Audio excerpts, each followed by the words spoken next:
people like Andrew Tate are a real difficulty, and for teenage boys, they need to talk about that because it's very difficult for them to navigate their way. Countering the damage he causes.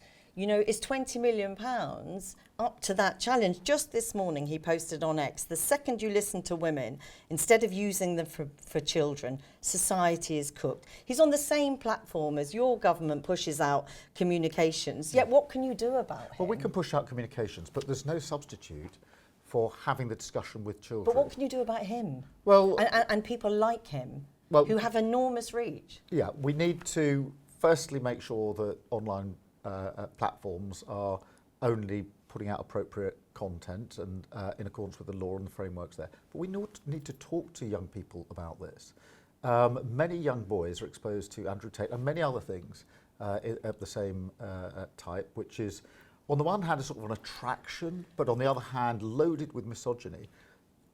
We have to talk about it. That's why we have to do the work within schools, talking to 13, 14, 15-year-old boys, I mean not just boys, but particularly boys, I think, on this issue. Domestic Abuse Commissioner is hugely supportive of the ambition of the strategy, but says the level of investment falls seriously short, and without better funding, she simply doesn't see how the numbers of domestic abuse victims will fall. I appreciate some people say it's not enough, but many people do say it's a good strategy, we want to get behind it, let's roll it out, let's get it going. There will always be an argument, I do understand that, that you could spend more money. Of course there's an argument on that. We've put significant resource behind it. But on something as huge as this that people have waited so long for. Hear me out, because it's important that we've spent a lot of time talking about the money. We've not spent much time talking about the actual measures in the strategy. So forgive me, I do think they're important. The preventative measures in terms of the teaching within schools, the domestic abuse protection orders, which are now available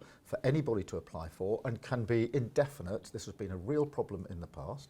The locating of experts in 999 calls is a game changer. It makes loads of evidence to show it makes a real difference. Money going into further protection and accommodation for victims and survivors, so they've got a safe place to go to, and more powers for the Victims Commissioner. These are significant steps. They're the most significant steps that any government has ever taken.